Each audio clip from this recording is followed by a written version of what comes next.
Aujourd'hui, j'ai le plaisir d'accueillir Amandine Serrani. Amandine accompagne des entrepreneurs qui veulent s'affirmer sans s'épuiser.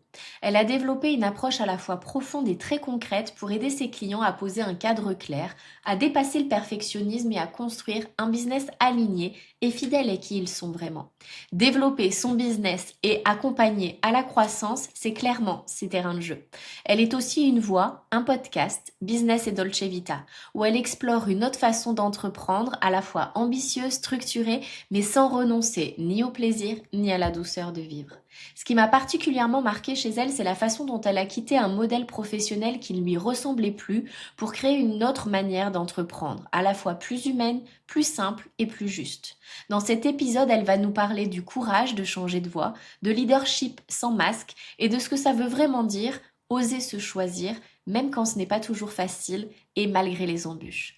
Je ne vous en dis pas plus et je laisse place à mon échange avec Amandine Serrani.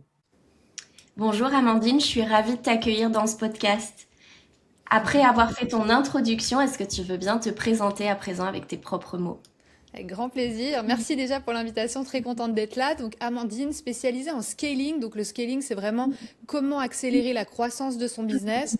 Mais je suis spécialisée dans faire plein d'argent et kiffer sa vie.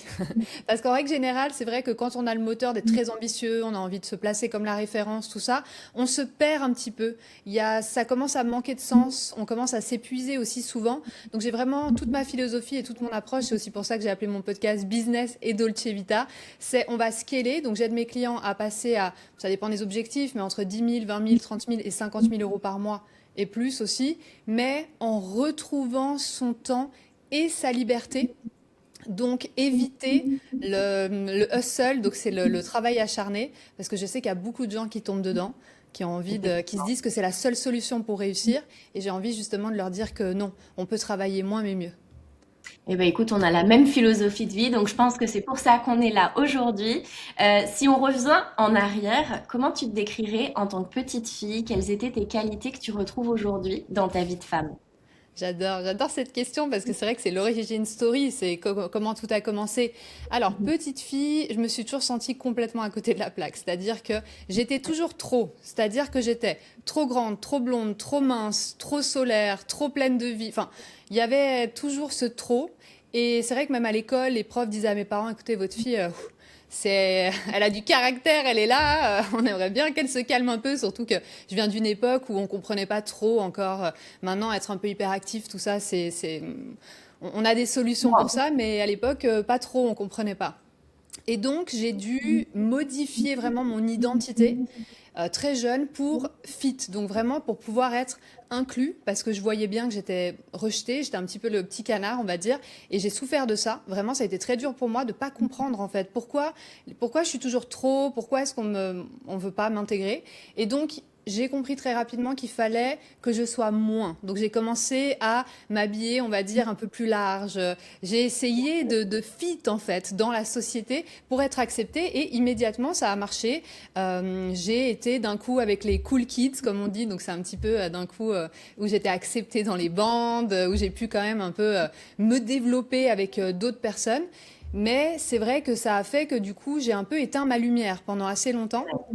Et Ok. ça, c'est un truc que je revois beaucoup avec les personnes que j'accompagne. Je leur dis toujours, mais brille, sois toi, sois la personne que tu as envie d'être. Et donc, cette petite fille-là, aujourd'hui, c'est intéressant parce que je fais souvent le lien. Les choses pour lesquelles on était rejeté à l'époque, donc il fallait, pour être vraiment accepté dans le moule, ben, qui nous ont rendu un petit peu, on va dire, comme tout le monde, c'est exactement ce qu'il faut casser en termes d'identité quand on veut devenir la référence sur le marché. Parce que si tu analyses toutes les références aujourd'hui, c'est des personnalités. Elles ont un truc unique qui fait qu'à l'époque, elles étaient certainement rejetées pour ça et détestées ou en tout cas critiquées, alors qu'aujourd'hui, on adore ça parce que justement, on n'est pas dans le bateau, on est dans une vraie personnalité. Donc c'est intéressant à un moment donné de voir ça, de casser cette identité et de retrouver en fait qui t'es, ton unicité. C'est un travail à faire et qui est intéressant. Ah super, j'aime beaucoup ta vision des choses. Et du coup, c'est quoi ton parcours avant de devenir entrepreneur? Est-ce que tu as toujours été entrepreneur ou est-ce que tu as eu une partie un petit peu dans le moule, justement? Ouais. Alors, je la fais courte parce que l'histoire est assez longue, mais en gros, mon père était indépendant. C'est comme ça qu'on disait à l'époque. Entrepreneur, ça n'existait pas, donc il était à son compte. Et je l'ai toujours vu avec ma mère, je les ai vus galérer pour les fins de mois. Et je me suis toujours promis, je ne serai pas comme eux. Je ne serai pas comme lui, je ne serai pas comme lui. Vraiment, c'était une promesse que je me faisais tous les mois où je les voyais galérer, beaucoup de souffrance, où je me disais, je ne serai pas comme eux. Et mon père m'a toujours dit avec un petit sourire en coin, il me disait, toi, tu verras avec le caractère que tu as, impossible que tu sois salarié, tu verras un jour, tu seras à ton compte. Et moi, à chaque fois, un peu presque avec colère, je lui disais, mais pas du tout, c'est impossible. Comme si c'était presque une insulte, tu vois, j'étais là, mais pas du tout. Et en fait, bah, il avait raison. Nous voici aujourd'hui, je suis en effet entrepreneur. Mais non, il faut savoir que quand je suis partie de chez mes parents, donc j'avais 17 ans, donc j'ai dû quitter mes études, donc j'étais secrétaire et j'avais l'impression que il y avait un truc qui m'aspirait mon âme. Vraiment, je comptais tous mes week-ends, j'attendais que ça, mes week-ends, mes vacances, je comptais même, j'avais 20 ans, je comptais même les jours vraiment jusqu'à ma retraite, tellement que c'était long et que c'était pas du tout Ah oui. adapté à moi. Je suis sûre que Ah tu sais ouais. de quoi je parle. Ah ouais. Et je me disais, mais ça va être long, j'ai que 20 ans. Enfin, je me disais, c'est pas possible.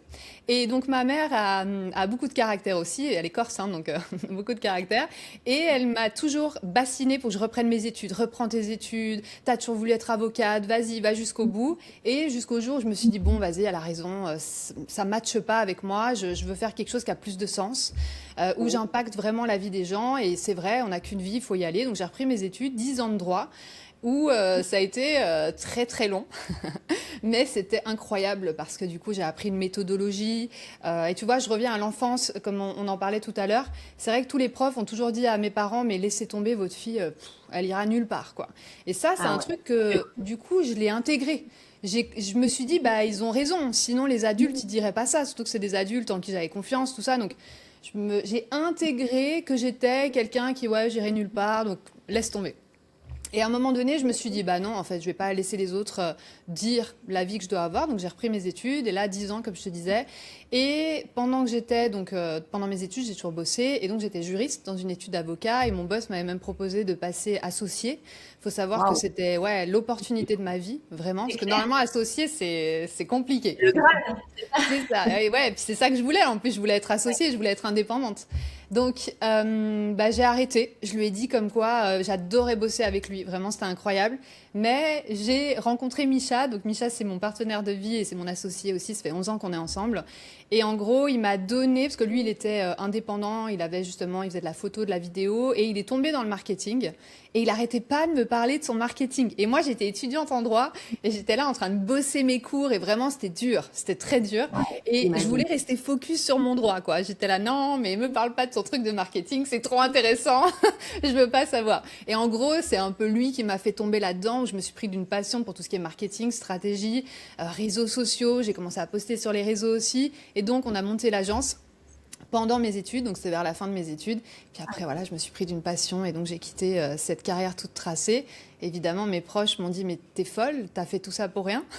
Et j'étais là, bah, pour rien, non, mais oui, j'arrête et je pars vivre cette vie de liberté et d'impact. Ouais.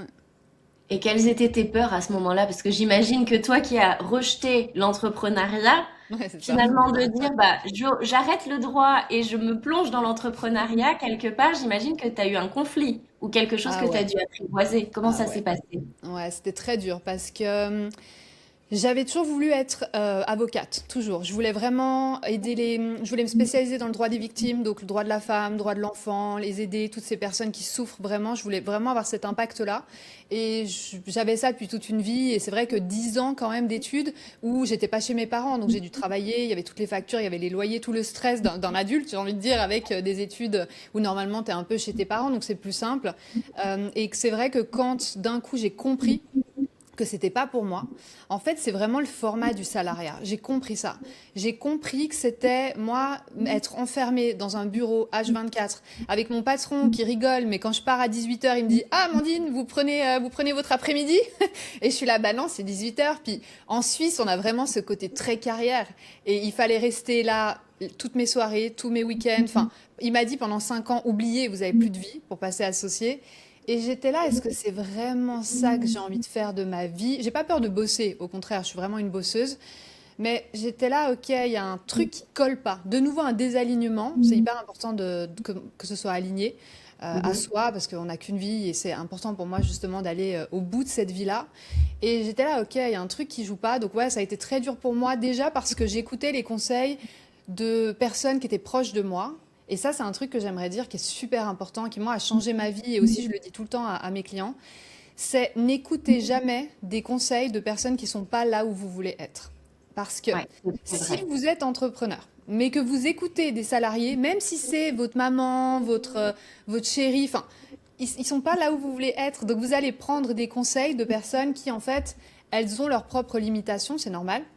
Elles veulent vous protéger, elles veulent vous garder dans la safe zone vraiment, mais en fait, il Mm. se passe rien dans cette zone-là, vous y êtes déjà. Donc, quand j'ai compris ça, je me suis dit, ah, ok, j'entends ce qu'ils me disent, ils ont raison, c'est dangereux, voilà, c'est risqué, mais j'ai L'aventure. envie de vivre cette vie. Ouais, mais j'ai envie de Ouais. vivre cette vie, donc je me suis jetée à l'eau. Vraiment, voilà, on a lancé le business, ça a commencé à marcher. Ensuite, on a quitté Genève, on est parti ici à Bali, et en fait, la meilleure décision de ma vie. Ben, du coup, j'imagine que la rétrospective fait plaisir. Ouais. Bravo quand même pour ces 10 années d'études de droit, parce que j'imagine que Ouais. c'était quand même assez C'est pas coriace. dur. Et ton père, il t'a dit quoi? Il t'a soutenu ou au contraire, il voulait te garder dans la safe zone? Lui, bah, il m'a dit, ça m'étonne pas. Pour lui, c'était clair. Mais c'est vrai que ce qui est intéressant ici, c'est vu que de toute façon, je partais dans cette direction, même avec le droit, enfin, on devient indépendant de toute façon. Qu'importe la direction, j'allais aller dans cette direction-là. Donc ça, c'est intéressant. Et aussi, ce qui m'a vraiment poussé après, parce que moi, quand je fais un truc, je le fais à fond. Donc j'ai obtenu les meilleures notes à l'université. J'avais des bourses. Enfin, à chaque fois, j'avais la mention. Je voulais vraiment. C'est pour ça que tout à l'heure, on parlait du travail acharné, la hustle culture. Je l'ai connue, je l'ai bien connue. Je sais ce que c'est de travailler comme un acharné et de finalement on récolte les fruits, mais c'est pas exactement ce qu'on avait. Enfin, à quel prix, j'ai envie de dire. Et le truc aussi qui m'a donné justement ce boost, on va dire, c'est que mon papa est décédé. Donc quand il est décédé, toute sa vie, il m'a dit, j'attends la retraite, j'ai hâte de retourner en Italie, parce qu'il était italien, j'attends que ça, la retraite, pour mettre mes pieds dans le sable chaud. Et moi, toute ma vie, enfant déjà, ben, j'ai vécu avec ce rêve où je me disais, ah trop bien, un jour on ira en Italie, etc. Et quand la retraite est arrivée, ben, il est décédé, vraiment d'un coup comme ça, donc ça a été terrible, j'ai même pas pu lui dire au revoir, enfin c'était vraiment un moment, c'était le drame de ma vie. Et là, je me suis dit, ok, en fait, on n'a qu'une vie, vraiment, faut la vivre maintenant. Arrête d'attendre pour plus tard tes rêves ou le bon moment, tout ça. Ça n'existe pas, c'est maintenant. Qu'est-ce qui est aligné à toi? Qu'est-ce que toi, tu as envie de faire? Et c'est aussi ce qui m'a donné la force de pas écouter les autres et d'y aller quand même. Ouais, c'est beau. C'est beau et malheureusement, avec une épreuve qui n'a pas dû être facile. Euh, et qu'est-ce que tu as dû déconstruire? Parce que quand tu es passé de ce mode de fonctionnement de salarié à je suis entrepreneur, tu étais travailleuse acharnée, bon, tu l'es toujours, mais en te respectant mieux, qu'est-ce que tu as dû déconstruire pour réussir à faire le changement, la passation finalement? Ouais, c'est une question super intéressante. En fait, là où j'ai eu de la chance, c'est que vu que mon père était italien et ma mère corse, donc du coup, tous mes étés, je les ai passés en Italie. Donc, j'ai eu la chance d'avoir pendant 3 mois mes grands-parents en Italie, mes amis en Italie. Hmm. Et donc, j'ai vu ce que c'était la Dolce Vita. J'ai vu ce Ouais. que c'était des gens, et je trouve ça, moi, j'adore l'Italie, c'est vraiment mon pays de cœur, où, en fait, ils travaillent pour vivre. Tu vois, c'est vraiment, ils bossent parce qu'ils ont envie de profiter. Et je me souviens, l'été, à 5 heures, tout le monde ferme boutique et tout le monde te dit, oh, on va al mare. Tu vois, c'est vraiment la mer, aller à la mer, profiter, c'est une religion chez eux, tu vois. Et moi qui étais à Genève, en Suisse, où c'est vraiment la hustle culture, c'est vraiment si tu pars à 18 heures, comme je te disais, on te dit tu prends ton après-midi, c'est carriériste, il faut avoir eu des diplômes, sinon t'es un peu nobody.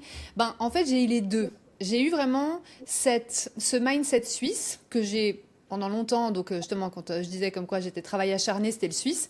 Et à un moment donné, quand j'ai commencé à m'épuiser en tant qu'entrepreneur, parce qu'à un moment donné, après les 10 ans de droit, j'ai fait pareil avec l'entrepreneuriat et j'étais un peu épuisée. Donc je suis pas tombée en burn-out, mais j'ai commencé à sentir mon corps et ma tête qui commençaient à me dire attention, là tu es en train de toucher une limite, tu vois, il faut que tu prennes soin de toi. Et d'un coup, je me suis souvenue de l'Italie. J'ai ressenti ce que j'avais vécu en Italie toutes ces années, parce que j'ai vraiment été de 5 ans à peu près mes 17-18 ans. Donc, je parle couramment. Enfin, c'est une deuxième langue, comme une sorte de deuxième personnalité un peu. Et je me suis souvenue de comment ils vivent, comment c'est. Et j'ai commencé à intégrer la Dolce Vita dans ma vie. Donc, j'appelle ça aussi le recovery. C'est, par exemple, quand tu es un athlète de haut niveau, tu t'entraînes, mais tu recovers aussi. Donc, tu vas faire du bain froid, tu vas faire des massages, tu vas méditer. Tu vois, il y a ce moment où on récupère. Et je trouve qu'en tant qu'entrepreneur, justement, on n'a pas assez ces moments-là. On est toujours dans notre cerveau, les réseaux sociaux, c'est H24. On nous lâche jamais. Les clients qui nous écrivent le dimanche, tout ça, il n'y avait pas avant. Et donc, si tu mets pas un cadre clair à toi, à tes clients, mais surtout à toi, et que tu n'as pas ces moments on va dire, de recharge, c'est là où tu Ressources, ouais. fais un boulon. Ouais. Exactement, exactement. Et c'est très vrai et c'est ce que j'essaye d'inculquer aussi parce que je trouve que j'ai accompagné beaucoup trop d'entrepreneurs qui n'avaient pas de vie, qui se Mm, sont cramés mm. et au final, ben, le burn-out, il n'existe pas que quand tu es salarié, en fait. Ouais, au contraire, c'est Oui, pire. c'est vrai, C'est pour c'est ça pire. il faut s'auto-gérer en plus. Parce que Oui, c'est quand on ça. est salarié, on peut accuser son boss, on peut accuser je vis dans une ville trop stressante. C'est un peu facile, on peut mettre la faute sur quelqu'un.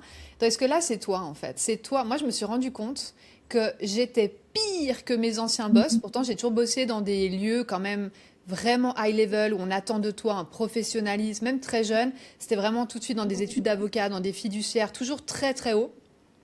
Vraiment, j'étais déjà très ambitieuse. Et du coup, tu vois, je me suis rendu compte, ah ouais, mais en fait, je suis pire avec moi-même que mes Mais anciens oui, boss. Parce que le dimanche, je suis là, allez, il faut bosser, il faut y aller, etc. Là, j'étais là, non, c'est pas la vie que j'ai envie de vivre. ouais. Mais c'est bien d'avoir eu le courage de t'en rendre compte. Mais Ouais, parfois, il faut que le corps, il sonne un petit c'est peu ça. la sonnette d'alarme. Et justement, quand tu imaginais l'entrepreneuriat et quand tu l'as découvert, est-ce qu'il y a eu un petit choc ou Ah est-ce ouais, que ça s'est carrément. passé tranquille? Ouais, c'est un peu Raconte-nous. comme mes études de droit pour moi. Enfin, c'est marrant, je me suis posé souvent la question. Si j'avais su que c'était aussi dur et que le prix à payer était aussi cher, je suis pas sûre que j'aurais commencé. Tu vois, donc ça L'entrepreneuriat, c'était pour mes études de droit en tout cas, ouais, c'est clairement. des Je suis pas droits. sûre que j'aurais commencé parce que c'est vraiment waouh, c'est un tel sacrifice, c'est une telle implication. Et l'entrepreneuriat, alors je suis vraiment contente du résultat, de ce que j'ai construit, de où j'en suis aujourd'hui. Enfin, ma vie elle est incroyable là, tu vois. On est en décembre, je suis à 30 degrés toute l'année, c'est ouf et surtout j'impacte des centaines et des centaines de vies chaque année. Mais en gros, je pensais que ce serait plus simple que ça. C'est ça le message.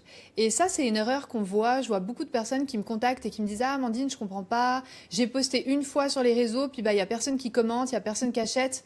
Oui, clairement, sinon on serait tous multimillionnaires, j'ai envie de dire. Oui, ça va être plus compliqué que ce que tu as prévu, beaucoup plus compliqué d'ailleurs, parce que l'entrepreneuriat, ça vient toucher sur tous les boutons. Ça vient appuyer sur tout, donc les doutes, les peurs, l'insécurité. Si tu as tendance à te remettre en question comme moi, en plus, du coup, tu te remets en question H24. Ça aussi, il faut le manager, il faut apprendre à être moins là-dedans. Et je m'attendais à ce que ce soit beaucoup plus simple. Pareil que quand on vient me voir justement et qu'on me dit: Ah, je comprends pas, j'ai posté une fois et on n'achète pas. Je pensais que ce serait plus comme ça. Donc, j'ai réalisé le choc, il était quand même assez grand, mais j'ai réalisé qu'en fait, assez vite, ce qu'il fallait, c'était la répétition. Bon, ça, ensuite, en marketing, on le sait. C'est la répétition qui va faire que les clients achètent, générer de la confiance en ligne. Et ensuite, il y a plein de, on va dire, codes à respecter sur les réseaux sociaux, comme un peu des recettes de cuisine, tu sais. Si tu fais ça, ça, ça, ça, tu sais que tu as un super tiramisu. Tandis que si tu mets trop de sel, là, tu sais que ton tiramisu, il va être dégueulasse. C'est un peu ça. C'est clair, C'est la même c'est chose. clair. Il faut Un qu'on jour, oublie. on parle de tiramisu, je vais te raconter une anecdote qui n'a rien à voir. Je fais mon premier tiramisu, j'en avais jamais fait, mais j'adore. Et j'ai acheté du mascarpone au rayon frais, mais j'ai pas pris le bon, j'ai pris celui où il y avait du bleu. Mon tiramisu aux Ah, fruits exotiques avait oh un goût non. de roquefort une fois sur deux. Ma meilleure amie a le don de me le rappeler régulièrement, je t'avoue. Ça fait une Ça, anecdote. ça Puis devait je pas me être demande. dingos, ouais, le goût. Non, mais c'est Donc, ça. effectivement, attention aux ingrédients qu'on met dans la recette. Ouais, exactement. Et tu vois, franchement, ton exemple, je vais le reprendre quand je parlerai à mes clients et à mon audience parce que très souvent, tu sais, on donne la recette. En plus, moi, je suis très structurée, je viens du droit. Donc, quand on va scaler, on va chercher des 50 000 € par mois. En fait, il y a une méthode très précise où je te dis, bah voilà, étape 1, étape 2, étape 3, parce que ça fait des années maintenant que je fais ça. La SARL, elle va fêter ses 7 ans. Ça fait plus de 6 ans maintenant qu'on est à fond, les réseaux, tout ça. Enfin, on est vraiment des vrais experts là-dedans. Donc, je vois immédiatement, je sais, OK, étape 1, 2, 3, 4. Et si tu fais comme ça fonctionne. Et souvent, justement, j'ai des personnes, elles me mettent le roquefort au milieu, tu vois, comme ça, ton histoire. Et je suis là, oui, mais là, en fait, ton tiramisu, il va pas être bon, en fait. T'as rajouté un ingrédient ou tu vois, t'as changé les codes, en fait. Tu vois. Donc, c'est important de voir qu'il y a vraiment on est dans la psychologie humaine, la psychologie d'achat. Comment les gens passent à l'action? Comment donner cette impulsion psychologique pour que les gens aient envie de commenter, liker, de partager, d'acheter chez toi? Et c'est vraiment le cerveau, c'est comme ça. Il y a plein d'études. C'est pas nous qui allons le changer. On fonctionne d'une certaine manière et c'est comme ça qu'on a les meilleurs résultats. Donc ça, c'est important aussi à dire, ne pas mettre de roquefort dans le tiramisu, s'il vous plaît. Ne vous Arrêtez trompez de pas, changer de les codes. mascarpone, il y en a deux sur le marché. Je ne le savais J'ai pas. jamais vu qu'il y en avait deux personnellement, mais Ouais, je ferai attention. écoute, voilà, je pense que c'était faute à pas de chance. Donc, toi, tu parles d'alignement, on en a parlé un petit peu. Concrètement, dans ton quotidien, ça veut dire quoi pour toi? Et c'est Hmm. quoi ton équilibre de vie pro-perso? Comment tu gères? Je vais te répondre à cette question par... j'ai mon ami Julien Musique, j'ai reçu la dernière fois dans mon podcast Business et Dolce Vita. Et je lui ai posé la même question. Je lui ai dit, c'est quoi l'alignement pour toi? Donc juste la définition. Et il m'a dit un truc qui est gravé à vie. Et du coup, je vais te la donner. C'est que tu ne voudrais pas être ailleurs que là où tu es aujourd'hui. C'est-à-dire que tu voudrais pas d'autres clients, tu voudrais pas d'autres prestataires avec qui tu bosses, tu voudrais pas avoir une autre offre. Tu es exactement au bon endroit et c'est un peu la même chose que du coup je lui ai répondu ah comme l'amour en fait. Quand tu as Ouais. trouvé la bonne personne, t'as pas envie d'être ailleurs et il m'a dit c'est exactement ça. Donc pour moi l'alignement c'est vraiment ça en termes juste pour donner du contexte et de la définition. Donc aujourd'hui, je suis alignée clairement avec mon offre, avec les personnes que je sers, donc c'est-à-dire mes coachés, avec l'audience que j'ai, qui sont des personnes justement qui ont ce mindset, on va dire, plus avancé. Tu vois, j'aide les personnes qui comprennent qu'il va falloir se bouger, qu'il n'y a pas de baguette magique, qu'il va falloir faire de la répétition, qui ont passé ce stade un peu naïf de l'entrepreneuriat qu'on parlait tout à l'heure avec ah ça va être facile et ça va décoller et qui ont galéré, qui ont vu ah ok en fait ça marche pas si bien que ça et qui surtout redoublent d'efforts. Donc ça, aujourd'hui, moi, je me sens vraiment alignée là-dessus, sur l'offre que j'ai. Je l'adore. J'adore les résultats que j'apporte à mes clients avec l'accompagnement. J'adore voir toutes ces pépites se transformer. C'est vraiment ça pour moi, l'alignement. Et c'est ce que je cherchais aussi dans le droit. C'était vraiment pouvoir aider les gens à transformer leur vie. Parce que je pense que j'ai un don. Je vois le potentiel chez les gens avant même que eux le voient. Immédiatement, je vois quelqu'un, je sais son potentiel, j'arrive à lire son body language, je vois exactement que c'est une personne qui est faite pour ci, ça, et aider justement comme un peu ces diamants, tu sais, Ouais, tu on va révèles la lumière. exactement, ouais, et aider les gens à briller, c'est vraiment mon truc, et c'est vraiment comme ça que moi j'ai trouvé mon alignement. Donc ça, c'est par rapport à mon offre et par rapport à ce que je fais. Et sinon, l'alignement, on va dire, par rapport au business, donc vie pro, vie perso, parce que c'est important, comme on le disait, d'avoir ce côté prendre soin de soi. Moi, ce qui m'aide trop à m'aligner, parce que je suis vraiment une high achiever, c'est-à-dire que même si je m'interdis, parce que j'ai dû me l'interdire, hein, je m'interdis de faire mon travail acharné, parce que j'ai cette tendance où je sens d'un coup, ouh là, j'ai envie d'y aller, et je suis là, ok, détends-toi. J'ai trouvé des astuces pour ça. Par exemple, je bloque mon téléphone à 18 heures. J'ai une app qui va bloquer tous mes réseaux sociaux. Comme ça, quand je vais sur mon téléphone, je suis là, ah, l'app, elle est bloquée, tant pis, j'y retourne demain. Donc ça, il y a des choses que je me suis, on va dire, forcée à faire pour pouvoir décrocher et me dire, ah oui, c'est vrai, c'est bloqué, et je passe à autre chose. Et ça, c'est vraiment un truc qui, moi, m'aide beaucoup. Donc peut-être que ça pourra aussi aider d'autres gens. Je vais Ouais, aussi ça faire s'appelle comment? Pardon, il s'appelle Block App. Block Ah, App. c'est tout simple. Ouais. Bon, bah, Ouais. très bien. Ouais. Et c'est vraiment, ça bloque, ça peut même bloquer ton ordinateur aussi. Comme ça, en fait, ça se ferme et tu peux quand même trouver une solution pour débloquer, mais l'objectif, c'est pas ça. L'objectif, Ouais, c'est c'est vraiment de clair. dire, ah oui, c'est vrai. Comme s'il y avait, en fait, tu sais, comme quand tu étais salarié et que tu sortais du boulot, tu fermais la porte et tu zappais complètement tout le boulot. Ah oui, Voilà. exactement. Parce C'est le qu'en moment tant de passer à autre qu'entrepreneur, chose. ouais, parce qu'en tant qu'entrepreneur, on n'arrive pas à faire ça. On a toujours Mmh. le client, il m'a dit ça, et puis j'ai peut-être reçu un message sur Insta. Enfin, franchement, c'est infini. Donc ça m'aide beaucoup sur mon ordi aussi. Et aussi pour l'alignement, Ce qui m'aide, c'est aller faire du sport. J'adore le paddle tennis, tu sais. D'ailleurs, je vais y aller Ah tout ouais. à l'heure, là, juste après notre interview. J'adore ça, c'est vraiment une passion. Je vais faire du recovery à fond, à 2 minutes de chez moi à pied. J'ai, en plus à Bali, enfin, c'est des endroits qui sont. Je pensais même pas que c'était possible, des endroits aussi beaux, avec une vue de dingue, il y a le coucher de soleil, et puis t'as ton petit jacuzzi, ton petit sauna, ton petit hammam, t'as la piscine, enfin, incroyable. Et ça aussi, ça me permet de décrocher avec mon téléphone. Je sais qu'il est bloqué, j'y vais, et puis je profite, et je suis là à 100% dans l'instant présent, où j'écoute ma petite méditation, tu vois. Trouver vraiment des choses qui te font kiffer toi, qui te détendent et qui te permettent d'arrêter ton cerveau, parce que moi, mon cerveau, il est tout le temps en surcharge, de, tu Ouais, vois. de redescendre. Ouais. Parce que quand tu es un high achiever, je me suis beaucoup renseignée là-dessus. Je comprenais pas pourquoi j'étais aussi obsessionnelle. Et en fait, il y a un des experts là-dessus qui en parlait, qui disait, en fait, quand on est un high achiever, le problème, c'est qu'on n'a pas de bouton stop. Donc, il y a Mm. des gens qui ont du mal à commencer. Tu vois, par exemple, ceux qui procrastinent, qui ont un petit peu du mal à commencer. Moi, au contraire, j'ai du mal à arrêter. Et quand tu as un profil comme ça, trouver justement on va dire des hacks pour hacker ton cerveau et lui dire, OK, maintenant c'est recovery time. Moi, ça a tout changé. Ouais. Mais c'est hyper intéressant en fait. L'entrepreneuriat, ça a aussi l'avantage de se remettre en question soi et d'apprendre à se connecter. Et comme tu C'est disais, ça. ça a le don d'appuyer sur tous les Ah boutons. ouais. Ben, tu viens de le dire, effectivement. Et aujourd'hui, tu vis à Bali. Qu'est-ce qui a fait mûrir cette idée? Est-ce que ça vient de ton compagnon? Est-ce que c'est toi? Qu'est-ce qui vous a donné le déclic et comment ça s'est manifesté finalement? Ça fait combien de temps que vous y êtes? Alors, ça fait 5 ans. Donc, pendant le Covid, on en avait marre, en fait. Franchement, bon, c'était déjà un projet qu'on avait. Donc, pour mettre un petit peu de contexte, moi, j'adore le voyage. J'ai toujours été passionnée par bouger. J'ai énormément voyagé. Et je savais que je vivrais en dehors de la Suisse. C'était sûr, c'était clair, depuis toujours. Et je pense que c'est mon père qui me disait, depuis toute petite, qui me disait, ah, l'année prochaine, on va en Italie, tu verras, etc. Parce que lui voulait vraiment retourner vivre là-bas. Je pense qu'il m'a créé ce truc où je me disais, ah bah oui, un jour, je vivrai en bord de mer, un jour, c'est sûr. En plus, je suis vraiment une fille du Sud, quoi, avec l'Italie, la Corse. Donc, j'avais vraiment cette envie de liberté et de soleil et de... C'est pas que ça, c'est aussi, je trouve que les gens, ils ont l'air plus heureux.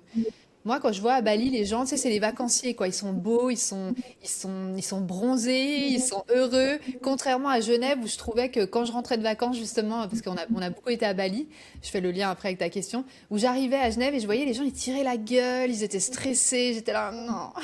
La grisaille, j'étais là, non, je veux plus. Donc, ce qui s'est passé, c'est qu'on est parti une fois à Bali en vacances, je pense, il y a 8 ans, 9 ans. Et on est tombé amoureux. Vraiment, pourtant, on avait beaucoup voyagé, on avait fait les Philippines, on avait fait pas mal d'endroits. Et Bali, ça a été une révélation, vraiment. Donc on est venu une fois, 2 fois, 3 fois. Ensuite, on a un ami, donc vraiment, après on revenait carrément 2 fois par an. Enfin, on se disait, c'est Ah bizarre, ouais. on va plus ailleurs, quoi. C'était Bali, Bali, Bali. Et on a un ami qui est venu s'installer ici, parce qu'un Suisse aussi, Julien Guénia, qui a fondé l'organisologie. Et il nous a montré qu'on pouvait, en tant qu'entrepreneur en ligne, vivre à Bali. Et d'un coup, on est venu le voir. Et la graine, d'un coup, elle a commencé à germer. Où je lui ai Ah, posé 1000 questions. J'étais là, mais est-ce que le wifi est bien? Comment tu sers tes clients? Comment ça se passe? Et comment ça se passe aussi avec le décalage horaire? Parce qu'il faut savoir que là, par exemple, on a 7 heures de décalage horaire. Comment tu gères? Et en fait, il m'a trouvé 1000 solutions. Il m'a dit, ouais, t'inquiète, tu fais ci, tu fais ça, tu fais là. Et j'étais là, d'un coup, Ouah, j'ai fait, ok, en fait, je pourrais vivre ici.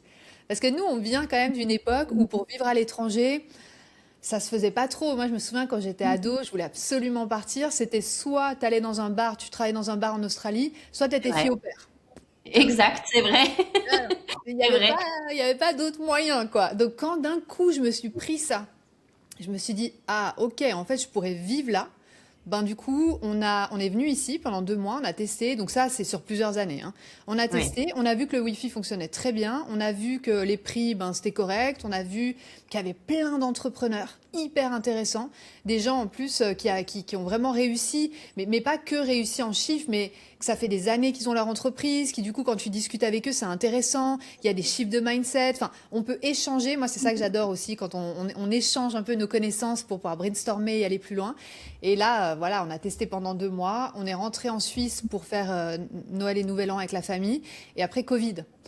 Donc, on était coincés alors qu'on était censé partir. Tu Ah vois? ouais. Ouais. T'as Et pas puis été après, coincé dans le bon sens. ouais, ouais. Mais bon, c'était cool parce que du coup, c'est là où aussi j'ai vécu les derniers moments avec mon papa, tout ça. Donc, c'était très cool. Moi, j'ai adoré cette période-là. Mais coincé, coincé, coincé. À un moment donné, quand les frontières elles se sont rouvertes, on a pris nos valises. On a tout quitté, tout vendu. On a dit, OK, c'est bon, on part. Et là, voilà, ça fait 5 ans, mais on y retourne souvent. On retourne, en fait, On voyage, on est entre Bali, Abu Dhabi, Dubaï, parce qu'on a nos meilleurs amis là-bas. Et après, on rentre en Suisse, on fait aussi l'Italie, la France. Enfin, c'est une vie que j'aurais jamais imaginé avoir. Dans mes rêves les plus fous, tu m'aurais dit, ah, ta vie, elle ressemblera un jour à ça. J'aurais dit, c'est impossible. Parce qu'on n'a pas grandi Ouais. avec ça, tu vois? Oui, c'est vrai. En fait, ça a inventé un nouveau fonctionnement, une nouvelle façon d'entreprendre qui n'existait pas il y a Ah quelques ouais. années, en fait. Bon. Et si on revient un peu plus au business, tu accompagnes des personnes ambitieuses, des personnes qui ont envie de réussir ou qui réussissent déjà mais qui veulent aller plus loin. Mhm. Tu les observes, toi, l'erreur que tu vois revenir le plus souvent chez elles, ou à contrario, la recette, tu nous en as parlé pour y arriver, ce serait quoi? Sans s'épuiser. Hmm. Ouais, alors la première chose pour moi, l'erreur numéro une que font toutes les personnes qui justement galèrent à casser leur plafond de revenus, donc vraiment qu'importe si tu fais 1000 euros, 10 000, 20 000, 30 000, c'est toujours la même erreur, c'est le manque de focus. C'est-à-dire que je vois des personnes qui viennent me voir, elles ont 50 offres différentes, elles me parlent en appel, je suis là, ouah, je me prends une vague d'informations, même mail, c'est pas clair pour elles. Donc du coup, pour l'audience, parce qu'évidemment, moi j'aide à scaler sur Instagram, donc c'est vraiment mon outil de prédilection. Et donc, quand on communique sur les réseaux sociaux, il faut que ce soit clair. Clair, mesurable, tangible. Tu vois, il faut vraiment que la promesse, elle soit claire, l'avatar soit clair, tout est clair. Et pour ça, moi, ce que je dis toujours, c'est une offre signature. On communique tout dessus. Et là, d'un coup, on gagne vraiment en clarté et on gagne en transformation, parce que c'est ça que les gens veulent. Ils veulent, quand ils investissent pas dans ton offre. Ça, c'est une autre Mm. erreur aussi que je vois trop souvent. On me dit, oui, mais les gens, mon coaching, mon truc, ils veulent pas un coaching. Personne n'achète un coaching. Ils veulent la transformation derrière. Ils veulent perdre les 10 kilos. Ils veulent, je sais pas, trouver l'amour. Ils veulent scaler. Enfin, c'est vraiment la transformation. Donc ça aussi, c'est la deuxième chose à prendre en compte, c'est les gens n'achètent jamais ton offre. Donc quand je vois oui, investi ou voici ici pour acheter mon offre, mon accompagnement, ça c'est des trucs par exemple qui ne fonctionnent pas. Ce qu'il faut, c'est guider vers la transformation. Donc ça, voilà, c'était le petit détail. Donc focus sur une offre qui est vraiment irrésistible à fond, qui donne envie. Une offre, évitez aussi de faire du bateau. C'est vrai qu'aujourd'hui avec ChatGPT, moi je vois immédiatement quelqu'un qui a écrit son offre ou toute sa communication, je vois immédiatement quand c'est ChatGPT parce que je l'utilise toute la journée, je suis vraiment spécialisée là-dedans. Et là, d'un coup, c'est la troisième erreur. Pour moi, c'est vraiment, on perd, faut pas oublier qu'on, c'est des machines. Elles n'ont pas Mm. d'émotion. Et nous, sur les réseaux, ce qu'on veut, c'est comme ça qu'on devient vraiment visible et qu'on devient la référence. C'est quand on partage notre histoire et qu'on génère chez l'autre une émotion.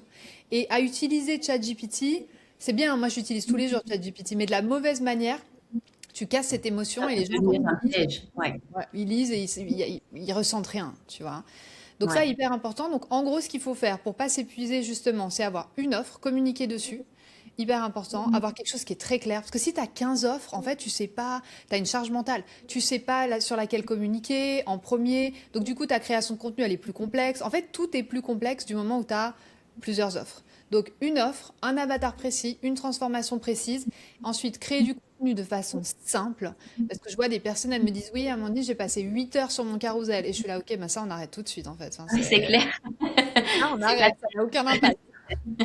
Tu vois, là, hyper c'est vraiment important. du perfectionnisme, en fait. Ouais, c'est ça, c'est ça. Et puis, je pense à un petit syndrome de l'imposteur aussi, ouais, Ouais. qui Ça, vient se c'est sûr. rajouter, clairement. Donc, ouais, faire les choses, on va dire, chaque action doit t'amener un résultat. Donc, c'est vraiment faire, moi, je fais toujours la liste avec mes clients, c'est, tu fais une liste et tu dis, OK, qu'est-ce que, tout ce que je fais, tu vois, tu listes tout ce que tu fais, même les trucs, même juste reposter en story, enfin, vraiment tout, tout, tout, tout, tout. Et là, tu vas faire trois colonnes. Quelles sont les choses que tu peux virer? Parce qu'il y a plein de choses qu'on fait et qu'on peut virer, mais on a l'impression que c'est essentiel, on se trouve des trucs, mais en fait, quand tu réfléchis bien, parce que la question à se poser, c'est celle-là, c'est est-ce que cette tâche, elle me ramène soit de l'argent à mon business, parce que c'est le moteur de notre business, l'argent, ou soit elle me remplit. Mm. Non, non, on vire. Oui, on garde. Logique. Voilà. Ouais, mais il y a beaucoup de tâches qu'on fait par habitude et en fait, on se dit, bah non, en fait, elle me ramène pas d'argent, cette tâche, et elle me remplit pas, au contraire, elle me gonfle. Bah, soit on vire, soit on automatise, donc c'est vraiment dans cet ordre-là. On vire, donc on élimine, on automatise et ensuite on délègue. Mm. Ouais, et c'est C'est rigolo, c'est vraiment. le même exercice que je donne aux Ouais, entrepreneurs qui me disent j'ai besoin d'une assistante. Je leur dis de faire ce fameux exercice. ouais, Finalement, c'est quoi le temps que tu utilises? Qu'est-ce que tu fais? On le regroupe par catégorie et on surligne ce que tu as envie de garder, ce qui toi t'anime et tout ce qui ne t'anime pas, en fait, soit tu le mm, vires, soit tu l'automatises, soit tu le complètement. délègues, effectivement. Donc, Ouais. très juste.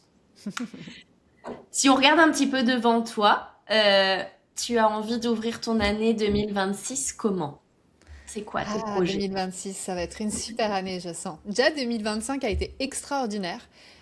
J'ai lancé mon podcast Business et Dolce Vita en février 2025.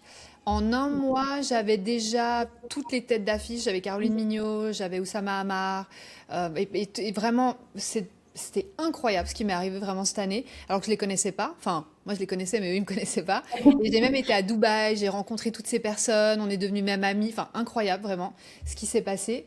Et du coup, pour 2026, j'ai envie d'accélérer encore la cadence de ce podcast parce que j'adore connecter avec les gens. Tu vois, comme nous, on est là aujourd'hui, on connecte et en vrai, on passe un moment ensemble, tu vois, à échanger. Et j'ai envie d'amener encore plus haut. C'est-à-dire que j'ai envie d'attaquer, par exemple, Idrissa Berkane, tu vois. J'ai envie de lui proposer, là, je suis en discussion justement avec lui, ou vraiment des références toujours plus inspirantes, intéressantes, pour pouvoir apporter toujours plus de valeur dans le podcast et à l'audience. Donc ça, c'est vraiment le truc d'aller chercher vraiment des personnes encore plus waouh, tu vois, qui ont vraiment une histoire, des compétences, qui ont une voix, et j'ai envie de pouvoir leur permettre justement de prendre cette voix et de pouvoir la mettre dans le podcast et du coup inspirer plein de personnes à passer à l'action ou à vivre la vie de leurs rêves. Donc ça, pour le podcast 2026, ouais, clairement, faire vraiment une belle année là-dessus. Et après, pour mon business, continuer exactement dans la direction dans laquelle je suis, avec des clientes qui me nourrissent, où je les vois transformer leur vie, euh, avec mon associé, avec une équipe qui comprend mes valeurs et qui a envie de porter cette mission. Donc la même chose que 2025 vraiment, mais avec encore plus d'intensité et plus d'intention. Ouais, c'est beau. Bah, écoute, je te le souhaite. Il n'y a pas de raison. On n'en a pas parlé, j'avais pas noté cette question, mais c'est vrai que tu me rappelles que tu as un associé et avec qui tu vis. Ouais, Comment ça se fait et comment ça se gère le fait de travailler en couple et à deux? Parce que tu as dit qu'il j'adore. fallait structurer, mais c'est vrai qu'en fait, quand on travaille en couple, c'est pas toujours simple. Vous avez des Ouais. recettes ou des règles à la maison? Franchement, je vais être cash, ça a été hyper dur. Ah ouais. Ah ouais, franchement, au début, d'ailleurs, on en rigole, hein, parce que c'est vraiment, tu vois, on s'est toujours dit, heureusement qu'on s'aime beaucoup, sinon, en gros, dans le couple, ça a toujours été parfait, vraiment. Mais en tant que entrepreneur ensemble, associés, c'était vraiment compliqué, parce que moi, je suis assez, enfin, je viens du droit, donc je suis très méthodique, très structurée, et lui, c'est l'artiste. De base, il était chocolatier en Suisse, après, il était dans la photo, la vidéo, et c'est vraiment la personne qui est extraordinaire dans les idées, dans l'innovation. Mais c'est vrai que moi qui ai un profil rouge, du coup, moi, dès qu'il y a une idée, paf, je la prends, il faut que je l'actionne. Je passe direct à l'action, ça fait vraiment partie de ma personnalité. Du coup, il y avait pas mal de conflits là-dessus, parce que lui qui est beaucoup dans le brainstorm, les idées, bah, immédiatement, je lui disais, ah, trop bien, je prends cette idée, on passe à l'action. Et lui, il était là, non, mais attends, 2 secondes, attends, on réfléchit, etc. Et comme on n'a pas la même façon de fonctionner, parce que je sais pas si tu connais les profils de communication, c'est les profils disques. Oui, Voilà. oui, Donc, il y a le oui. profil rouge. Moi, je suis rouge, alors clairement. Donc, c'est vraiment toutes les personnes qui sont axées sur les résultats, qui passent à l'action. Il y a le profil jaune. Donc, Micha, lui, il est jaune. C'est vraiment les personnes qui sont solaires, qui aiment quand c'est fun. C'est eux qui font la cohésion sociale, souvent, par exemple, dans une équipe. Après, il y a les verts qui, eux, ils aiment la paix. Tu vois, ils aiment la stabilité. Et il y a les bleus, eux, c'est vraiment, on va dire, un peu les geeks. Eux, c'est ceux qui aiment justement tout ce qui est méthodique, les process, etc. Et c'est vrai que du coup, on parlait pas la même langue. Parce que lui, il est jaune, moi, je suis rouge. Et du coup, au début, franchement, ça a fighté, fighté, fighté. Jusqu'au jour où on a compris, parce qu'on est très, très, très têtus les deux. Terrible. Moi, je voulais qu'il lâche, mais il a pas lâché. Et moi non plus. Et jusqu'au jour où on a pris, en fait, ce qu'on prenait pour une faiblesse, parce que vu que l'autre est différent, on se dit, ah, mais c'est lui qui a rien compris. Et jusqu'au jour où les deux, on comprenne qu'en fait, c'était une force. C'est-à-dire que lui, il avait des qualités que moi, j'avais pas, une façon de fonctionner que moi j'avais pas. Par exemple, lui, l'innovation, les outils, l'IA, à chaque fois, c'est lui qui m'intègre tout ça dans ma vie. Puis moi, à chaque fois, je suis là, waouh, c'est trop bien, c'est incroyable ce qu'on peut faire. Et moi, je lui apporte cette rigueur, je lui apporte ce passage à l'action. Moi, immédiatement, il y a une idée, paf, elle est faite, on y va, on passe à l'action. On récolte les fruits, tu vois, donc explosion du chiffre d'affaires, etc. Et donc, du coup, on s'est rendu compte, mais ça a pris des années, hein, parce que là, ça fait 7 ans. Donc, ça fait 8 ans qu'on bosse ensemble. Et ça a pris des années pour se rendre compte, ah, mais c'est trop bien. En fait, on crée un équilibre tous les deux Oui, ensemble. vous êtes Donc, pour moi, complémentaires. ouais, exactement. Mais ça a été très compliqué de le voir et de le ressentir vraiment. Parce qu'on se le disait, Mais en fait, on y croyait à moyen. On était là, ouais, mais en fait, tu devrais plus fonctionner comme moi. Tu Et vois? du coup, vous avez instauré des règles pour Ouais. dire, bah, je sais pas, le soir, le week-end, on parle plus boulot et là, on est juste le couple ou En pas? fait, Ou... t'es obligé parce qu'à un moment donné, on s'est rendu compte que sous la douche, à minuit dans le lit, alors qu'on est en train de s'endormir, on parlait des clients parce qu'on est vraiment obsédé résultat client. C'est vraiment un truc chez nous. On est obsesse résultat. Si on a une coachée, parce qu'on suit vraiment nos coachés au millimètre près. C'est-à-dire que moi, je vais toujours voir ce qu'elles font, lui aussi, où ils en sont. Je dépasse largement ce qui est prévu dans les autres accompagnements, parce que vu que je fais tout le temps des études de marché, je regarde toujours ce que font les autres. Et là, c'est vraiment, on va sur Insta, on regarde ce qu'ils font, on leur fait tout le temps des feedbacks. Et on a un suivi où on a les cartes sur Notion, où on les suit. Et si la personne, elle est dans le jaune ou dans le rouge, ça veut dire qu'elle suit pas la stratégie ou qu'elle est un petit peu elle est en train de partir dans une mauvaise direction. Et du coup, elle, on la suit à fond. Et donc, vu qu'on est obsesse résultat, on en était arrivé à un moment donné où le couple, il y avait plus de couple. On faisait que de parler de ça. On n'était que associés. Et donc, on Hmm. a dû mettre des règles comme, tu sais, le coup que je te disais du téléphone où tu es obligé de mettre une app parce que sinon ça marche pas. C'est comme, tu sais, si tu veux arrêter de manger du chocolat, il faut que tu arrêtes d'acheter du chocolat en fait. Ah Parce oui, que c'est sûr. là, c'est cuit. Donc là, ce qu'on a dû faire, c'est pareil. On a des horaires. C'est-à-dire que du moment où l'ordinateur et le téléphone se bloquent, on ne parle plus boulot du tout. Donc T'es ça va, obligé. les apps, mais du coup, on arrête de parler boulot. Non, mais c'est bien Exactement. parce que ça permet de se préserver aussi en tant Ah que ouais. couple. Ah bah oui, parce que sinon tu fais que de parler de ça. Vraiment, ça devient un vrai challenge. Donc, et quand il y en a un qui fourche, parce qu'évidemment ça arrive, hein, même le samedi, ah tiens, elle a dit ça, et l'autre lui rappelle, ah là c'est pas les heures. Ah oui, pardon, excuse-moi, oui t'as raison, merci. Et en fait, on se remercie que l'autre nous le rappelle. Tu vois ce que je veux dire? Ah oui, c'est vrai, c'est vrai. Et puis on note parce que c'est important. Tu vois, il faut fermer la boucle. Faut Donc pas ça veut dire que oublier. exactement. Puis tu vois, moi j'aime bien bosser avec les boucles, les fermer parce que sinon c'est là où tu as le plus de charge mentale. Mm, Tu as mm, ces mm. boucles qui sont ouvertes et tu te les répètes et tu te dis faut pas que j'oublie. Et en fait, juste note-les. Donc ça veut dire qu'on a toujours un petit carnet à côté. Et ah oui, c'est vrai, tu as raison, merci beaucoup. Et on note et on fait un bilan, justement, un brainstorming lundi matin et puis on discute de tout ça. Trop bien. Bah, merci à toi. Pour finir, parce qu'on arrive à la fin de cet échange, est-ce que tu as quelque chose qui t'accompagne et que tu as envie de partager, que ce soit un livre? Alors, ton podcast, moi, j'invite à l'écouter parce que je l'adore, mais peut-être un podcast que toi, tu aimes bien ou un mantra. Qu'est-ce que tu as envie de nous partager? Alors moi déjà ce que j'aimerais vous dire c'est évidemment aller sur le podcast Business et Dolce Vita parce que toutes les semaines il y a des pépites qui sortent et l'objectif c'est vraiment de faire des chiffres de mindset à chaque fois que ce soit actionnable. J'aime ce qui est actionnable, ça fait vraiment partie de mon profil rouge comme on parlait tout à l'heure. Donc à chaque fois vous repartez vraiment avec des clés actionnables pour avancer, que ce soit dans votre identité, que ce soit dans les conseils business, Instagram, etc. Donc ça ouais c'est la première chose. Merci en tout cas, je trouve ça cool que tu l'écoutes aussi. Et la Oui, deuxième je chose, confirme, hein. J'ai toujours des choses que je note et après, ah je l'écoute. j'adore. Moi, j'adore à la salle de sport. Tu sais, quand je fais la muscu, je suis en souffrance, mais ça me met un peu de légèreté, les podcasts. J'adore. Et c'est vrai qu'à chaque fois, moi, j'ai ma to-do électronique sur le téléphone. Et à chaque fois, je me dis, ah, tiens, ça, c'est un bon conseil. Je le note en même temps que je fais ma séance. Tu vois, je suis double tâche. J'adore, j'adore. Tu sais que j'ai plein de gens qui me disent ça, qui m'écrivent, qui me font ah dans ce podcast j'ai pris ça comme note. Merci beaucoup, j'adore. C'est exactement ce que je veux produire comme effet, donc trop contente. Et le message que j'aurais envie de dire, vraiment, c'est important de parce qu'on parlait d'alignement et l'alignement. Franchement, je me suis déjà sentie désalignée dans mon business, clairement. Mhm. Plein de fois, où je me forçais à aller dans une direction, où tu sais, à un moment donné, tu sens que ça coince et que ça commence à être un peu fastidieux et tu sens que ça devient lourd, tu vois, et tu te dis, ah, mais t'as peur de tout casser. Parce que tu vois, on était déjà arrivé à plus de 50 000 € par mois. Et donc, on se dit, mais on va tout casser que ce soit avec l'avatar, l'offre, etc. Avec l'équipe aussi qu'on avait. Parce qu'à un moment donné, on était 20 dans l'équipe. Ah, waouh. Ouais, c'était quelque chose, c'était trop cool. Mais c'est vrai qu'aujourd'hui, on est passé sur un business qui est beaucoup plus rentable, profitable, alors qu'on fait exactement le même chiffre d'affaires, mais en fait, le profit, il a explosé grâce aux stratégies qu'on a mis en place. On a une toute petite équipe, aujourd'hui, on est 4. On vient de recruter justement la quatrième, on lui fait un petit coucou. Et donc, du coup, on arrive à faire exactement la même chose, les mêmes résultats, que ce soit pour nos clients ou que ce soit en chiffre d'affaires, avec, tu vois, 83% de taux de profit, ce qui est énorme. Alors qu'à l'époque, on se posait les questions des fois, où passer l'argent, n'est-ce pas? Mm, Donc, mm, moi, ce que j'ai envie de dire, c'est ça, c'est trouver son alignement. Sachez que l'alignement, il se trouve, il part, il revient, il se cherche. On est toujours en train de tester. C'est vraiment ça le mindset de l'entrepreneur, c'est on teste et ensuite on optimise. Et donc, allez le chercher. Et n'ayez pas peur de tout casser parce que en fait, il n'y a rien. Moi, franchement, j'avais peur de tout casser. J'ai absolument rien cassé. Au contraire, j'ai déconstruit pour reconstruire un truc qui est 1000 fois plus aligné à moi, que j'adore aujourd'hui, avec les bons clients, avec la bonne offre, le bon message. Et c'est hyper important de s'écouter soi, comme je le disais, les conseils des autres, laissez tomber. Vous savez en fait. Au fond, vous savez ce qui est aligné à vous.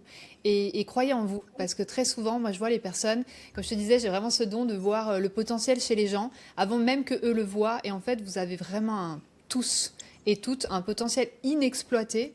Et il y a souvent ce côté, on a manqué de confiance en nous, on n'a pas suffisamment d'estime, il y a un truc qui a fait que on voit pas ce potentiel, on n'arrive pas à s'en rendre compte. Mais mon message, c'est celui-là, c'est vraiment croyez en vous parce qu'il est là. Il est juste parfois un petit peu enfoui sur, peut-être comme moi, avec quand j'étais petite, où je brillais trop, donc du coup j'ai dû apprendre à baisser un petit peu l'intensité de ma lumière.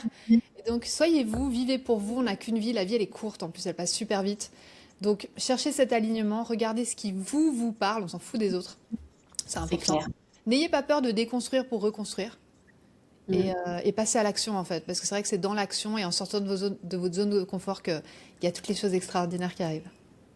J'adore, merci beaucoup.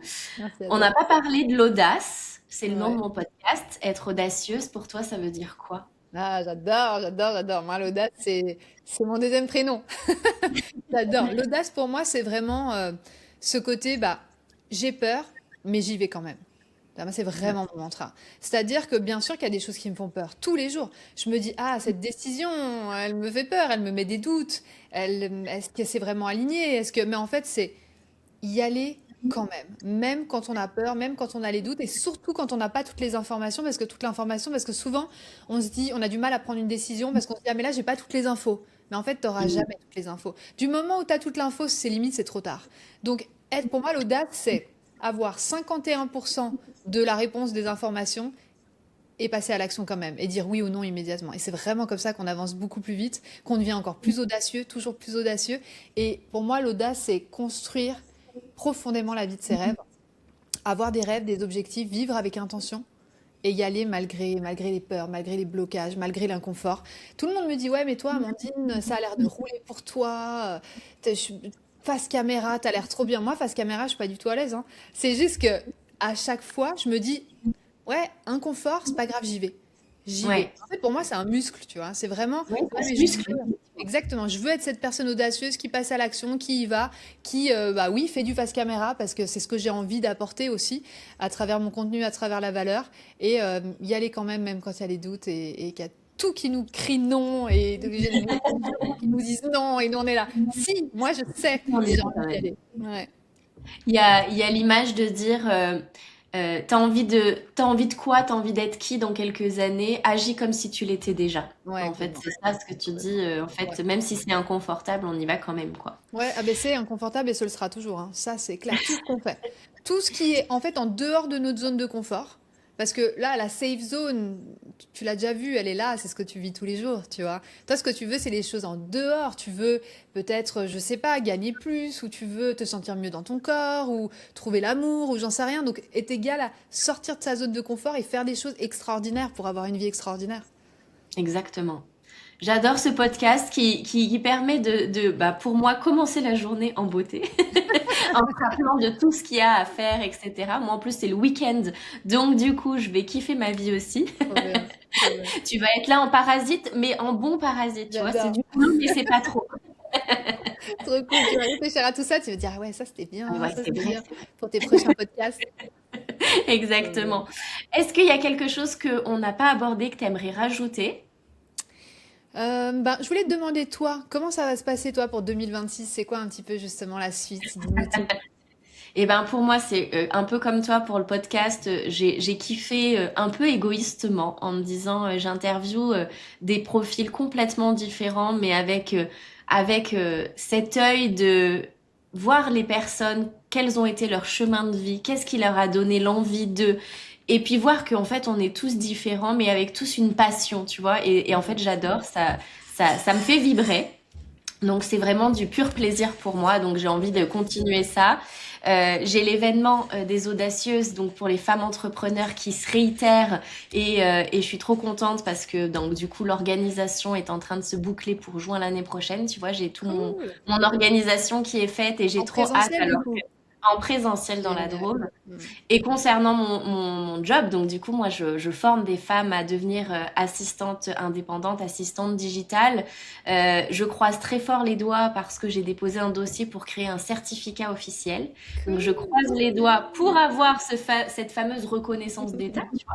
Ouais. Mais dans tous les cas, continuer à impacter des vies et à faire prendre conscience aux gens justement qu'on peut avoir un job qu'on adore, s'épanouir, gagner sa Mm. liberté financière, mais sans sacrifier sa vie personnelle, C'est ça. parce que je vois trop de femmes qui, en fait, qui survivent au lieu de Mm. vivre. Mm. Et de se dire qu'elles ont le droit, donc continuer à impacter, mais encore plus bah, l'année prochaine, quoi. Exactement, on a le droit, je le dis tout le temps, de très très bien gagner sa vie et d'adorer ce qu'on fait, d'impacter des dizaines et des dizaines de vies. Enfin, on a le droit en fait, c'est ok. Il n'y a pas besoin de C'est ok. choisir. Mm. On a le droit d'être ambitieux, c'est pas un gros mot. Exactement, exactement. Je trouve ça très bien parce que c'est vrai qu'en France, je dis France, mais Suisse aussi, Belgique aussi, on a cette tendance à l'argent, faut pas en parler, tout ça, etc. Ah Pourquoi? oui. Pourquoi? L'ambition aussi, pourquoi? D'ailleurs, il n'y a pas Mm. assez de femmes au sommet, moi je trouve, hein. Dans les références et tout, c'est toujours des hommes, hein. Donc, C'est pour faut ça. y aller là, faut se réveiller, hein, faut. C'est ça. C'est le message du jour. Réveillez-vous, osez, soyez audacieuse et Mm, vivez votre Dolce Vita. Je pense que tout est bien exactement. résumé par ça. Merci beaucoup, Amandine, pour cet échange qui a été pour moi très inspirant et vrai. Pour te suivre, je mets tous les liens dans la description. Et puis, bah, écoute, au plaisir. À très vite. Merci beaucoup, c'était trop cool. À bientôt.